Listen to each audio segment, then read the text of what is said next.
मुलीची सुरक्षा व सक्तीकरण मराठी निबंध। आजच्या काळात मुली आणि स्त्रिया यांच्यासमोर सुरक्षेचा प्रश्न गंभीर रूप धारण करून आहे।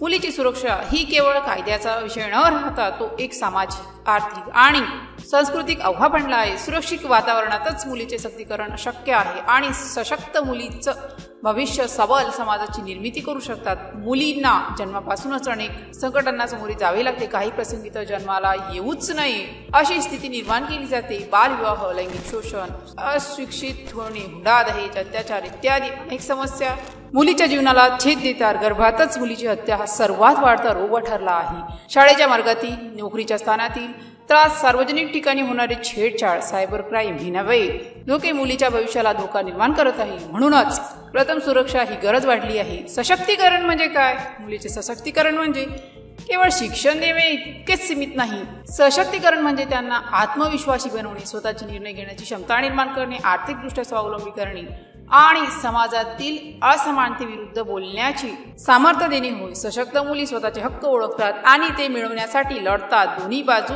एकाच नाण्याच्या सुरक्षा आणि सशक्तीकरण हे एकमेकाशी अतूटपणे निगडित आहे। एक सुरक्षित वातावरण नसेल तर मुली शाळेत जाऊ शकणार नाही, आर्थिक क्रियाकल्पात सहभागी होऊ शकणार नाहीत किंवा स्वतःचे मत मोकळेपणाने मांडू शकणार नाही। उलट एक सशक्त मुलगी स्वतःची सुरक्षा स्वतः करू शकते, तिला अडचणीतून मार्ग काढता येतो आणि ती इतरांनाही प्रेरणा देऊ शकते। म्हणूनच सुरक्षा ही सशक्तीकरणाची पूर्व अट आहे आणि सशक्तीकरण हे सुरक्षेचे साधन आहे। सशक्तीकरणाची मार्गे शिक्षणामुळे मुलगी केवळ नोकरी मिळू शकते इतकंच नाही तर ती कर्कशुद्ध निर्णय घेऊ शकते, तिचे अधिकार ओळखू शकते आणि तिला स्वतःवर अतूट विश्वास टाकता येतो। बेटी बचाओ बेटी पढाओ हा केंद्र सरकारचा कार्यक्रम याच दिशेने उठाव घेणारा आहे। मुलींना व्यावसायिक प्रशिक्षण, कौशल्य विकासाचे कार्यक्रम आणि उद्योजकता वाढवण्यासाठी आर्थिक मदत देणे आवश्यक आहे। स्वावलंबी मुलगी कुटुंबात आणि समाजात आदराने वागते आणि तिला स्वतःचे निर्णय स्वतः घेऊ शकते आणि तिचे स्वतःचे निर्णय ती स्वतः घेऊ शकते।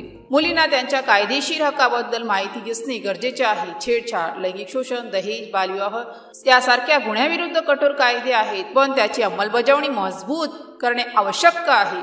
मुलगा आणि मुलगी यात भेदभाव करणारी मानसिकता बदलवणे हे सर्वात महत्त्वाचे आहे। लिंग समानतेचे संस्कार लहान वयापासूनच मुलामुलींमध्ये घडवले पाहिजेत। मुलींना बोज न समजता समाजाच्या विकासाचे साधन समजले पाहिजे। सुरक्षेसाठी तंत्रज्ञानाचा वापर हाताळला पाहिजे। Helpline number, GPS tracking, mobile app, सार्वजनिक ठिकाणी CCTV कॅमेरे यामुळे मुली सुरक्षितता वाढवता येऊ शकते। मुलींची सुरक्षता आणि सशक्तीकरण ही केवळ सरकारची जबाबदारी नसून प्रत्येक नागरिकाची, कुटुंब आणि समाजाचीही जबाबदारी आहे। पालकांनीही मुलींना उत्तम शिक्षण द्यावे, त्यांच्या स्वप्नांना पाठिंबा द्यावा आणि मुला-मुलीत समान वागणूक द्यावी। समाजाने मुलींच्या सुरक्षतेसाठी जागरूकता निर्माण करावी आणि कोणत्याही प्रकारच्या अत्याचाराला मुली ही देवाची देण आहे आणि त्या समाजाचे अमूल्य ठेवे आहे। एक सुरक्षित आणि सलाम मुलगीच आपल्या कुटुंबाला, समाजाला आणि राष्ट्राला उंच शिखरावर नेऊ शकते। म्हणूनच प्रत्येक मुलगी सुरक्षित आणि सक्षम वाढावी, तिचे सर्वस्वी विकास हो यासाठी सर्वांनी मिळून प्रयत्न केले पाहिजे।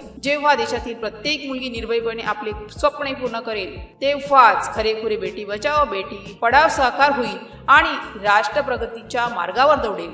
जर या पोस्टशी संबंधित काही गोंधळ असेल किंवा आपल्याला अशा कोणत्याही विषयाची माहिती हवी असेल तर कृपया खालील दिलेल्या कमेंट बॉक्सद्वारे आपले प्रश्न आम्हाला विचारू शकता। या पोस्टशी संबंधित आणखीन काही प्रश्न असतील आपण आम्हाला ते देखील सांगू शकता की आम्ही त्या समस्या नक्कीच सोडवू।